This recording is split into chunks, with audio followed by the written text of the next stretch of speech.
What's up, guys? I'm back. This your boy, Mr. I240. I'm back with another video. Yo, guys, I know it's been a month since the Bray Wyatt video. I ain't want to rush this next video too soon because the video did major numbers. I appreciate the love. Also, I got a 2-for-1 special drop here. It's this one right here, and then I'm gonna start working on the On Heart joint since y'all been so patiently waiting. Man, I really miss you guys. I just want to say, hold up, let me start it right. First of all, I want to thank the Lord for giving me another day. If it weren't for Him, won't be no me, won't be no y'all, won't be no page. Well, y'all know how the saying go. But I'm just so ecstatic, especially for this episode today. You know what I'm saying? Called "The Faces of WCW in 2000." Basically, who could have led the company in 2000? You know what I'm saying? So hey. With that being said, hey, I appreciate the love. I really miss y'all. I love doing this. And shoot, let's just get into it. So like I just said, this is the episode called "The Faces of WCW in 2000." So basically, WCW, we all know WCW went out of business in 2001. But have you ever had that question like, dang, what if they would have stayed around in 2010 or 2000 to now? You know what I'm saying? Who could have set the foundation to lead them there? Well, we finna get into that right now. You know what I'm saying? So, with that being said, let's get into it. WCW was one of the biggest, well, of course, the second biggest company in the late 80s, early 90s. They was the biggest competition. There was big competition with WWE. In the mid-90s, they wish they had stars like mid-80s, 90s, late 90s. They had stars like Ric Flair, Barry Windham, the Fabulous Freebirds, Dusty Rhodes, Lex Luger, Sting, and Harley Race. And of course, the 90s was carried by Sting, Harlem Heat, Vader, NWO, Ric Flair, and the Four Horsemen, the Steiner Brothers, and many more. But due to them having bad booking shows and losing money in 1998, in 99, 2000, of course, 3 years later, they went out of business and they was bought by the Ops. No other than this, my main man, Vince McMahon. But maybe I know 7 superstars who probably could have saved it from going out of business. Now, it was going to be Perry and Saturn, but I had to do my research on Perry Saturn WCW run. It really wasn't that much memorable, so I just had to scratch them off the list. Saturn was talented, but I just think drugs and bad booking got him in the way, and he couldn't get that shine what it just do. But I think my 6-7 competitors are my main man, Booker T, 5-time WCW champion, Chris Jericho, Lance Storm, the Canadian champion, always doing this, got his hands up. My main man, Quote the Raven, Nevermore, Bill Goldberg, Eddie Guerrero, and Chris Benoit. I feel like those are the guys that could have saved the company. And I got the research in the background to show you why. We're going to start with my main man first, the 5-time WCW champion, Booker T, who was born in Houston, Texas, alongside his brother Stevie Ray, who became the Harlem Heat. Him and his brother wrestled at Pusky's Western Wrestling Alliance live program where he became G.I. Bro, a character between Sergeant Slaughter and, like G.I. Joe and, in the Gulf War, stuff like that. But then in 1992, they joined Global Wrestling Federation, where they won the GWF tag titles 3 times. Then they left the company. They was discovered by my main man, Arkansas, West Memphis' own Sid Vicious. In 1993, they debuted in WCW, August of 1993. Except it was one problem. The name would sound like some slave names. Then they had to tie up the t-shirt. It was Cole and Lash. That sounded like some 1998. That sounded like some slave back in the bus shit back in the day. That wasn't it. But they did debut in a mega match that was created by the Dream Dusty Rhodes in 1993 War Games, where I forgot who I think it was Sid Vicious, Harlem Heat, and I forgot who else they partnered with, but put them in the comments when they fought Sting, David Boy Smith, Dustin Rhodes, and the Shockmaster. Of course, they lost the match, but they was over with the crowd as heels. See, my boy already make an impact, and it was just his rookie year. Then, of course, 1994, Harlem Heat took it up to the next level by adding the great Sherry Martel, which they changed her name to Sister Sherry with a little soul and class. She became their manager, and they changed their names to Booker T and Stevie Ray. And then, of course, by the end of 94, they held the WCW Tag Championships when they defeated Stars and Stripes, Marcus Bagwell, and the Patriot. They lost the titles to another physical great rival with the Nasty Boys. Then at one point, they regained the titles from the Nasty Boys. They feuded with Stud Stable. At Fall Brawl, they won the WCW Tag Team Championships again. And in June 1995 or 6, whatever I wrote, they defeated Lex Luger and Sting to capture their 5th WCW Tag title. Then, of course, they feuded with Public Enemy and the Steiner Brothers. Then, of course, they lost it to Hall and Nash at Halloween Havoc in 1996 because the NWO bowl was rolling.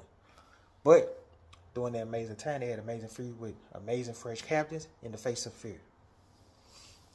Then, of course, early in 1997, Booker T transitioned to a single stock and became he feuded with the TV title with Perry Saturn, Disco Inferno, and Rick Martel.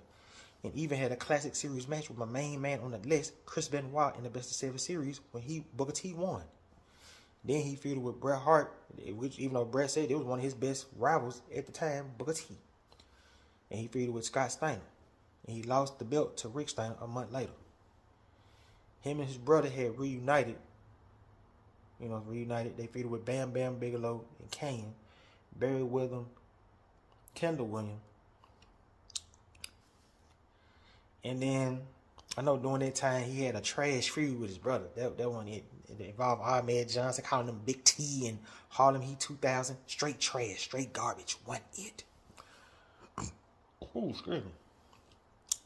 Then, a year or two later, he became WCW champion when he beat Jeff Jarrett. But Jeff Jarrett had earlier on that night had competed against Hulk Hogan, but Hogan didn't want to drop the belt. So Vince Russo came over with a plan and told Jeff Jarrett to lay down. And Hogan threw the belt to the ground and he left. Peace out. But there was a lot of politics and, conversations in the back because everybody wanted to put the belt on Hogan. And Vince Russo, I gotta give him his props on this. He was trying to do something new, something fresh. Then, of course, my boy had won the WCW for the 5th time against Scott Steiner. I mean, Booker T WCW run is where the champion was impressive. He had the quote, "Don't hate the player, don't hate the game." You know what I'm saying? He was feuding with Scott Steiner, Kevin Nash. I think he had a match with Goldberg in 2000 for the championship belt. And I think him and Sting fought for the belt in 2000. But I just feel like at that point when Booker T became champion, then nobody cared about WCW no more. The momentum was gone and WWE already took off. But if I feel like they was booking it right and doing something fresh, something new, I feel like Booker would have been one of the superstars to save the company. Because, you know what I'm saying? Because once he went to WWE, he did the groundwork and stuff like that. But then about a year or two later, it just took off. So it just showed you that my boy had more layers to the game if WCW would have booked him right. You know what I'm saying? So you got to think about it. But during his WCW run, he had feuds with Stars and Stripes, Nasty Boys, Stud Stable, Lex Luger and Sting, Public Enemy, Steiner Brothers, Outsiders, Faces of Fear, Perry Saturn, Disco Inferno, Scott Steiner, Chris Benoit. And this is an impressive list. They show you he can hang with the best of them. You know what I'm saying? I just wish he would have had a match with Hogan in his prime. But hey, stuff happened for a reason. But look at the credentials right here. My boy was a 10-time tag champion. Of course, I already told y'all Harlem's Heat is the greatest WCW tag team. I'm sorry. Then my boy was 5-time WCW world champion. Then he became 6-time WCW TV champion. and he became one-time WCW US champion. This, what do y'all not understand? That my boy could have took the company in the next level if they would have had a great machine behind him, and the booking was good. You know what I'm saying? But hey, I don't know what to tell y'all. But hey, shout out to Booker T. He a 2-time Hall of Famer. He had a legendary WWE career. Now this is WCW, so I couldn't go on to WWE career. We talking about WCW, and I feel like Booker T, for that list and then person stuff like that, he could have saved the company. But hey, one down, one to go. Now my next contestant, I feel like I know he could have saved WCW if they just would have booked him right. You know what I'm saying? I know he got tired of being in the cruiserweight division. He was ready to be a main event player, but for some reason they didn't want to let him shine. Well, I know 2 reasons why they let him shine. This guy and this guy. Well, this guy I kind of like, but this guy one of my favorite wrestlers, but he trash. He always stealing people's shine. That's Randy Savage. He stole his shine. But there's no here or there. My next contestant I'm talking about, my main man, who I feel like should be in the top 5, top 10, top 30, top 20 greatest wrestler of all time, because he's still doing it now at 52, 55 years old, putting in that work. Even though he got dominated by Will Hobbs. Hey, man, you got to put up the young blood. I'm sorry. My main man I'm talking about, the Ayatollah of rock and roller, Fozzy, nappy hair, looking like the white buckwheat. My main man, Chris Jericho. But on to Chris Jericho's career. In 1995, he was in ECW, of course, for a short period of time, where he was feuding with the Pit Bulls, number 2, Taz, RVD, Mick Foley, Shane Dudley, and 2 Core Scorpio. And at that point, he caught the attention of Eric Bischoff. He shortly signed to WCW in 1996. He debuted in 1996 against Mr. JL, of course, which is Jerry Lynn. He had a match with Alex Wright.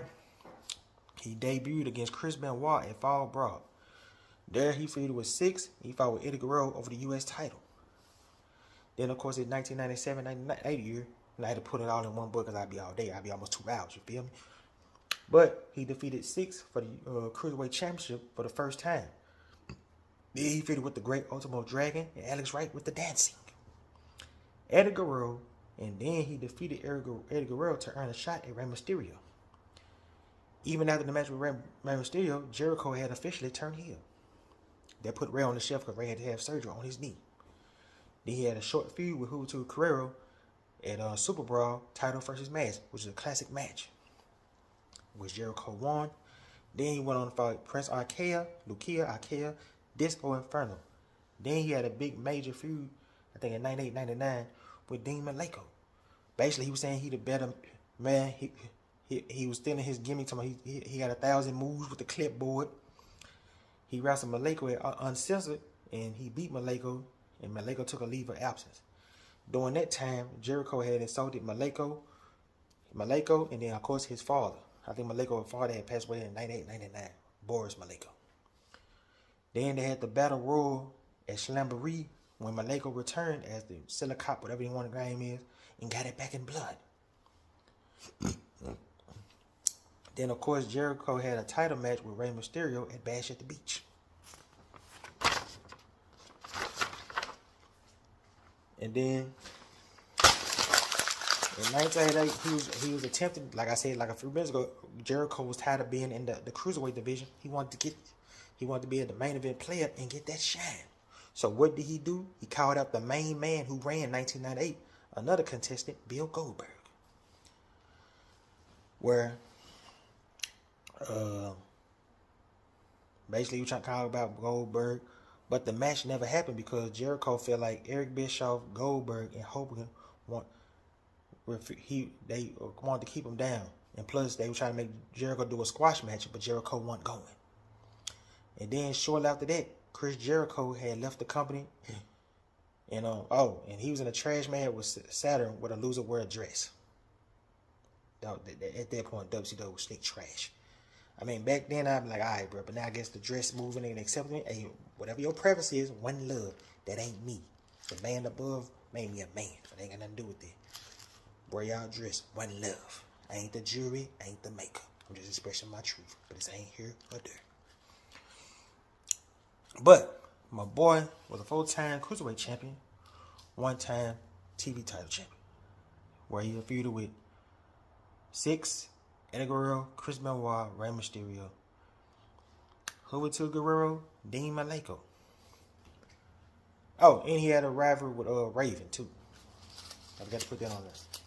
But But I feel like, and then y'all seen what happened when Jericho left WWE, got toned up. He came in with the tight shirt, and what a perfect debut against The Rock, and it took off from there.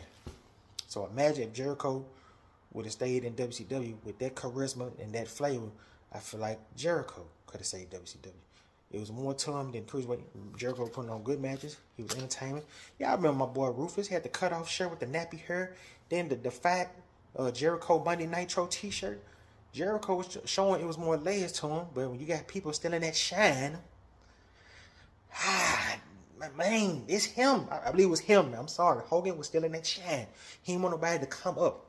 Bruh, your time was up. You was 50 years old. Move on. Even Randy Savage had moved on from WCW at one point. Come on now. And if he didn't, at least he was willing to drop the belt. Damn. Trash. Anyway, shout out to Chris Jericho, the real legend. Ooh, but my next contestant, my boy was on the verge of something special. He came at the right time when WCW was running out of business, but that run was good. And my main man I'm talking about, can I get serious for a minute? Or, as Stone Cold said, he was boring. I'll finish with his name. I always say his name. My main man I'm talking about, Mr. Impact player himself, Lance Storm. Lance Storm was making, impact with Justin, incredible. Of course, they ran roughshod with with Ravi D and Sabu, beat up Tommy Dreamer. But I think Lance Storm was looking for something better. I feel like Lance Storm didn't feel at home at ECW for the skills he brought to the table. I don't even remember Lance Storm barely using a weapon in ECW. Y'all let me know. Y'all show me the match. I think he was perfect for WCW. Ooh, screw him.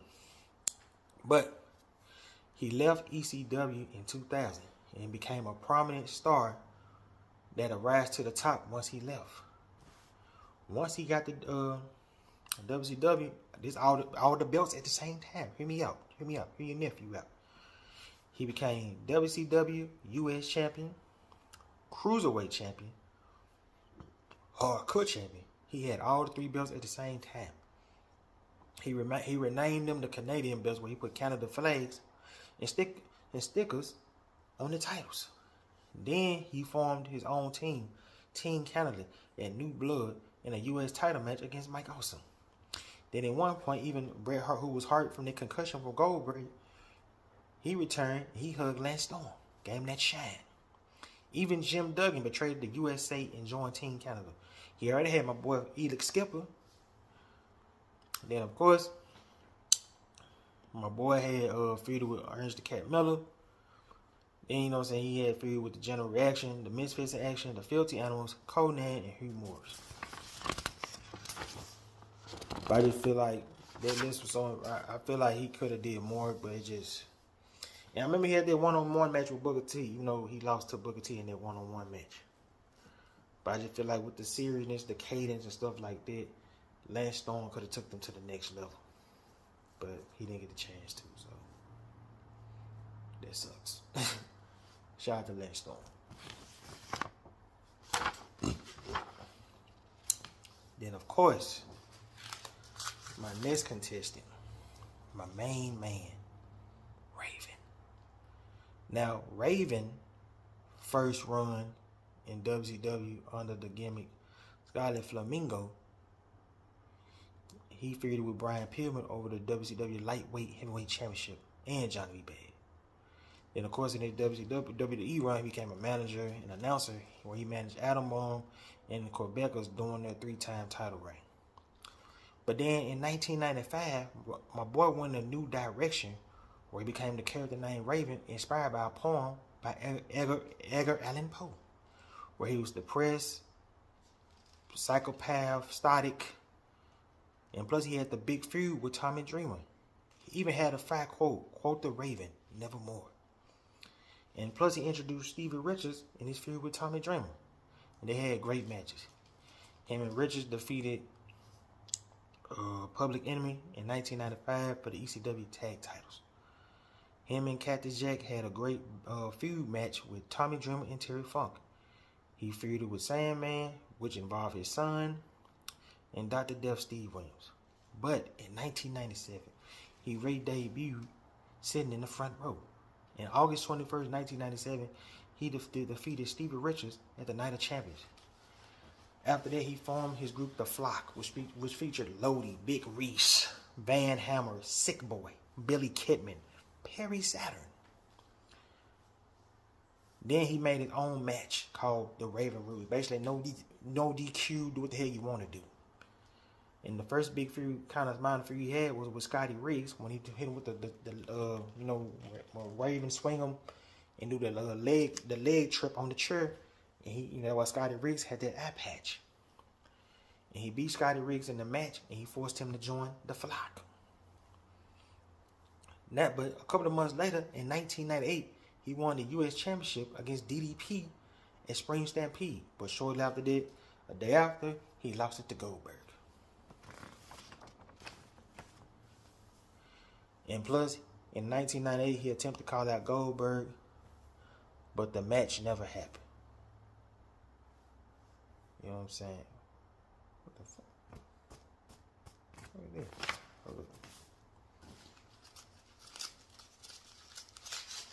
Hold up, guys. Hold up.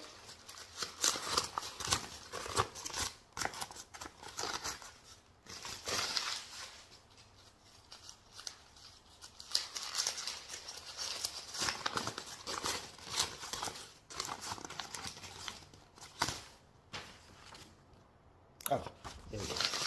Alright, cool.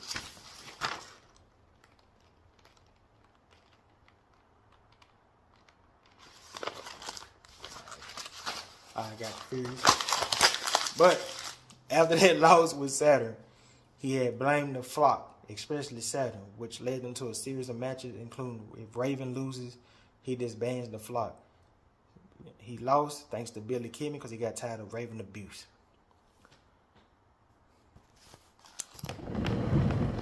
Then without the Flock, he became depressed and he just was out of whack. In the wake of that, he even refused a match with Chris Jericho, but they had the match, but he lost.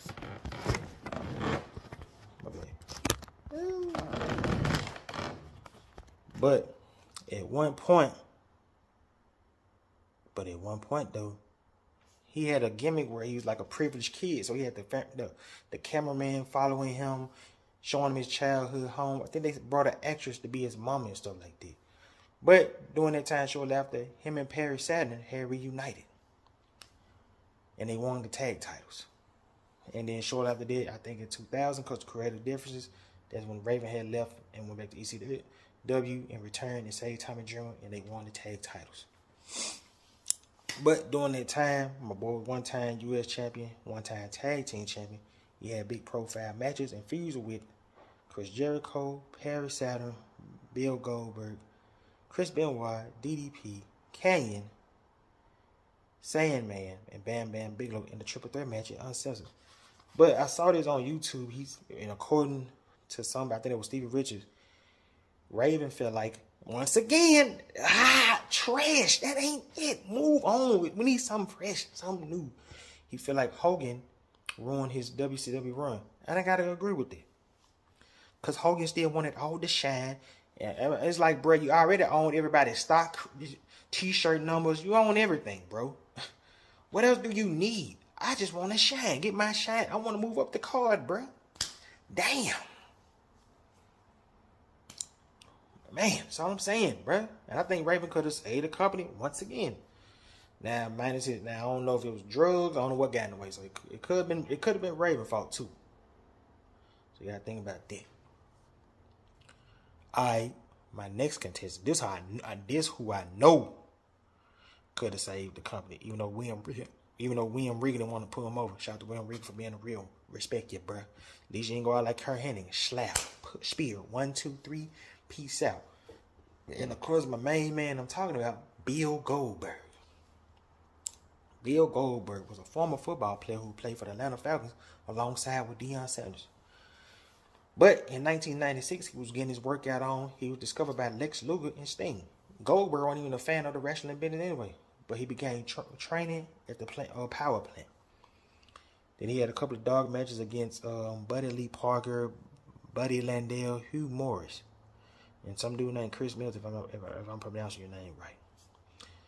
But his debut and the streak began in 1997, where he defeated Hugh Morris.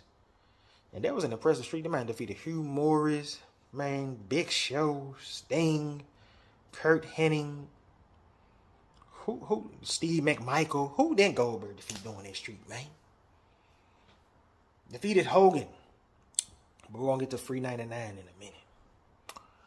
But, like I said, he had his first big feud with Steve McMichaels, and he won at Starrcade. But in 1998, he really took the wrestling business by storm.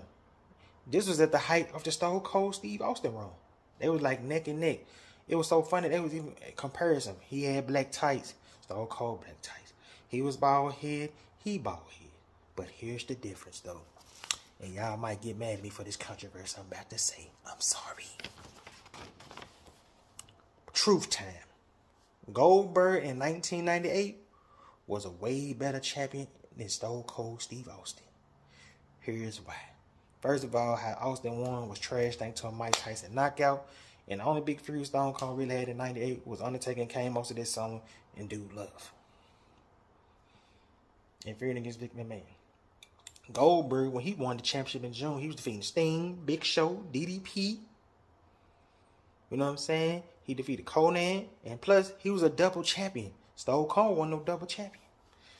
You know what I'm saying? Like, Stone Cold lost the WWE belt twice in 98. Goldberg was dominant. I'm sorry.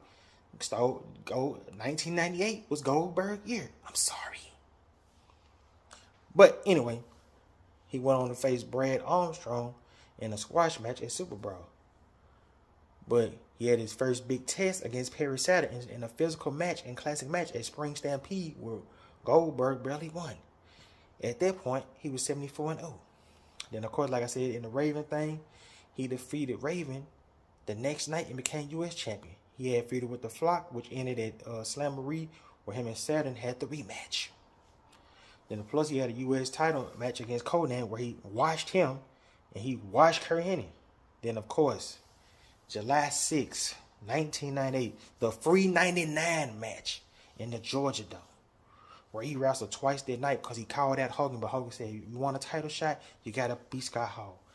Goldberg beat Scott Hall and gave him that work. Then the Free 99 main event in front of 40,000. Goldberg became WWE champion thanks to my main man Karl Malone with the diamond cutter. Not this, but thanks to the diamond cutter. When Kurt Hennig was trying to come out, but shoot, man, Karl Malone came out, wham, dropped him. Gold fans getting fired up. Hogan couldn't believe it. Spear. He did this. Jackhammer. 1, 2, 3. Peace out. And that was the last time WCW had good ratings. It was. And then the Austin era just... But the impact Goldberg made, I feel like was a better impact than the Austin era. I'm sorry. Because Goldberg did it with pure wrestling. Austin had to throw middle fingers and slap Vince McMahon. I'm sorry. But then he had a first big title defense against DDP at Halloween Havoc in a great title match, where DDP hit him with the diamond cutter around for word. We thought Goldberg finna get his loss. That should have been Goldberg loss instead of my next quote, which is going to be when he finally lost the match and the title at Starrcade to Kevin Nash thanks to a trash-ass taser by Scott Hall. Then he had a trash-ass taser match. It sold out with a taser on a ladder match where Goldberg won and got the dub. Now, this when the Goldberg buzz kind of died. 1999 was kind of, it was cool. It was alright. He was kind of hurt too. You know what I'm saying? He defeated Rick Steiner. You know what I'm saying? He rekindled his feud with DDP, except DDP had the crew, Bam Bam, Bigelow, and Kane, the Jersey Triad. Then he had a nice physical feud with Sid Vicious on the road to Halloween Havoc due to referee stoppage, because I think Goldberg gave Sid at work. Then, of course, he became WCW champion that night against Sting, but I think it was supposed to be Sting versus Hogan, but for some reason, Hogan didn't want to come out. So they had to vacate the championship. Then, of course, they had a 32-man tournament where he lost to Bret Hart, thanks to Sid Vicious and the Outsiders. But, you know what I'm saying? So,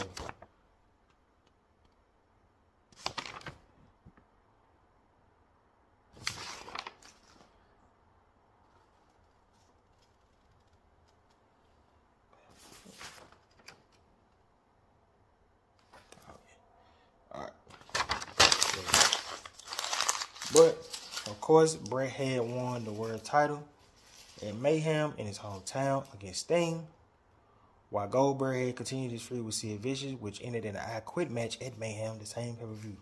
Then him and Bret was on the road to Starrcade, even became tag team champions, even though they lost it later on to Hall and Nash. They was having a good match until the sidekick heard around the world that caused Bret Hart to get a stroke. Bret still hate Goldberg to this day. Then, of course, 2000 was kind of trash. He feuded with Tank Abbott and all that. Him and Scott Steiner was pretty good, but at the point, the company was dead. But he had matches against Scott Steiner, Sting, Hugh Morris, The Giant, Raven, La Parga, DDP, Scott Hall, Hulk Hogan, Bam Bam Bigelow, Ray Traylor, Sid Vicious, Kurt Hennig. Then he had a match with Booker T, Bret Hart, and Ric Flair. My boy was one-time United States champion, one-time WCW World Champion, and WCW Tag Titles. I just wish he would have wrestled Randy Savage, but I think Randy Savage was hurt in 98. But that would have been lit. Alright. My next contestant. The wrestling business in his blood. What else I got to say? My main man, the legend, the myth, Eddie Guerrero. Coming off a great run in ECW in 1995 where he feuded and won the ECW TV title in his debut match against Too Cold Scorpio. Then, of course, he lost to Dean Malenko. I think they had the match of the year in 1995. Then, of course, he debuted in WCW late 1995 with Malenko and Chris Benoit. December 1995, he had represented WCW versus New Japan in a tournament match where WCW won in 4-3. Then, of course, in 1996, he had renewal. He had redeemed himself in TV shot for title shots for the U.S. title versus Conan the Uncensored and Ric Flair at Hog Wow. He had a mini feud with the Four Horsemen after Arn Anderson had betrayed him. Shortly after that, he had a nice feud with DDP at the Clash of Champions and defeated DDP in the final round of the U.S. title at Starrcade. He feuded with X-Pac 6 and sold out in a ladder match. He had a match with Chris Jericho at Super Brawl, but at Uncensored, he lost the U.S. title to his friend / op, Dean Malenko. Then he feuded with Chris Jericho over the Cruiserweight title, but he lost at Clash of the Champions and demanded a rematch where he won in the opening match against Chris Jericho at Fall Brawl. Then, of course, he had a classic rivalry with Rey Mysterio going into Halloween Havoc mask versus title, where Rey won the belt. He even tried to take Rey mask off. I just saw on the Lost for Treasure episode on WWE, Dominic Nine was on the back of Rey's costume because Rey was so excited that he would have a son. But he won it back on November 10th, got it back in blood. Then he beat Rey again at World War III. Then he lost it to Dean Malenko. No, he beat Dean Malenko at Starrcade. Then he lost it to Ultimo Dragon December 29th. But then, in 1998, he made his nephew, they were going back and forth. He made Chavo be his slave or whatever. and he feuded with Booker T over the TV title at Uncensored. Then he lost. But then him and Chavo had a match, her versus her match, I think, where Eddie won because Chavo had shaved his head. And you know, despite his success, he was kind of frustrated with the company because he was ready to do he was ready to be a main event player, but for some reason, Bischoff didn't see it. Then allegedly they said Bischoff threw coffee at Guerrero. Then he had formed the LWO, where they had feuds with Rey Mysterio and Billy Kidman. Then shortly after that, he feuded with Billy Kidman over the Cruiserweight title. The LWO was cut short because he had a car accident in '99. And then when he came back, he joined the Filthy Animals, where they feuded with Insane Clown Posse, Revolution. Then after that, he kind of left. But during that time, my boy was 2-time Cruiserweight champion, 1-time WCW champion, where he feuded with Rey Mysterio, Chris Jericho, Billy Kidman, Chavo Guerrero, Dean Malenko, Six, Chris Benoit, Ultimo Dragon, Vampiro, Finn Finlay, Huberto Carrell, and Psychos. Like, my boy was having 5-star matches, man, and y'all just didn't want to give him that shot. I don't understand. But hey, what do I know? Shout out to the legend, man.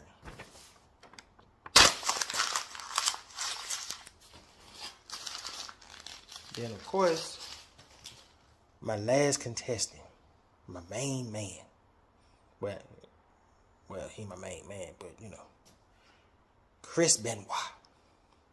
Chris Benoit had joined WCW in 1995, where he joined the Four Horsemen with Brian Pillman, Ric Flair, Arn Anderson, and they feuded with Hulk Hogan, Randy Savage. And he had a personal feud with Kevin Sullivan.